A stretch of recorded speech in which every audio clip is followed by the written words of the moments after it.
Can we fit all of them there? Yeah. All right, so that's all the questions. Here's my graph. All right, so first question is, what is the y-intercept?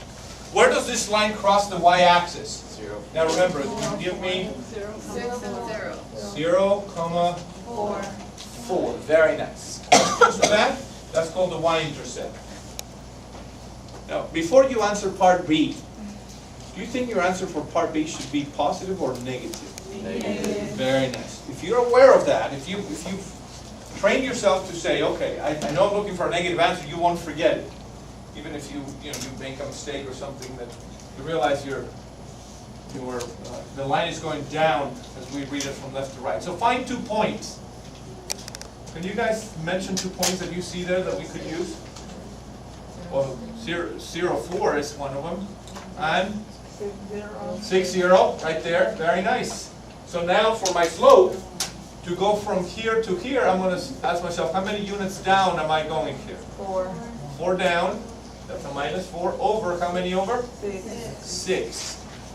So I'm going to say the slope is going to be negative 4 over 6. Could I simplify that? Yes.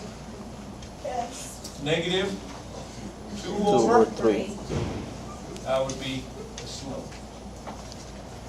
What is the equation of the line? Now, we talked about that. Once you know the y-intercept and you know the slope, just remember the equation of the line looks like this. Y equals mx plus b. That's right.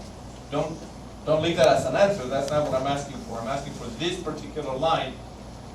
What's our equation? Y equals, what's the slope? Negative 2/3. Negative 2/3 x. And what's the value of b? 4. This number right here, right? Very nice. That would be the equation of the line. You just plug in your slope. What is the x-intercept? Look at the picture. What's the x-intercept? Here's the x-axis. 6, 0. 6, 0. Very nice. 6, 0. When the input is 9, what is the output? Yeah, you can do this a couple of ways. You can plug in your 9 right here. That's an input, right? X. Plug it in there and then punch in your calculator or work it out by hand, however you like. You'll find the answer. Or if you know how to read the graph, right? You can find it in the graph. Where's the input, the x or the y value? Input. X. So here's x. Where's x9? Right here. When the input is 9, what's the output? Go down until you get to the graph. That's the output. What's the y value? Negative 2. That's it. Negative 2. The output is negative 2. You can get that, once again, by plugging in the 9 in place of x right here. But it's also nice when you can read it out of the graph. What input gives an output of 8? Look at the y values here. Here's 5, 6.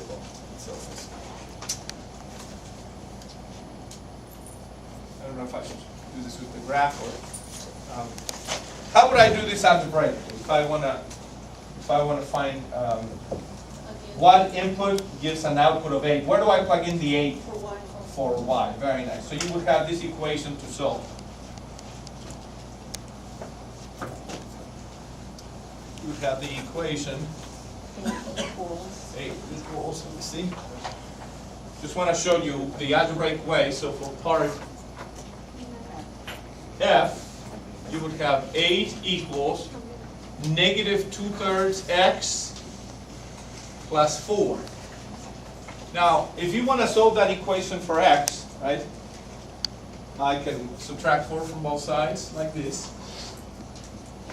And I'm going to get 8 minus 4 is 4 equals negative 2/3 x. How do I solve for x? Divide by negative 2/3 or multiply by the Reciprocal. When you have a fraction, I prefer to say I'm going to multiply by the reciprocal, negative 3/2, both sides of the equation. Your calculator doesn't care, by the way. The negatives cancel, the 2's and the 3's cancel out. So we're left with x equals. You punch this in your calculator or work it out, you're going to get -6. And that would be the input value that you need when you want the output to be 8. But look how you could have gotten this from the graph. I just want to show you how you would do this.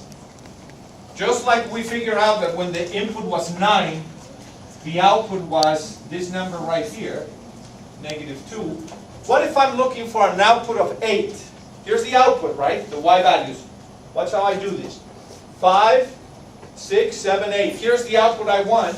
All I need to go is figure out where in the graph is this output. It's right here. What's the x value that gives me that? It's this number right here. -6.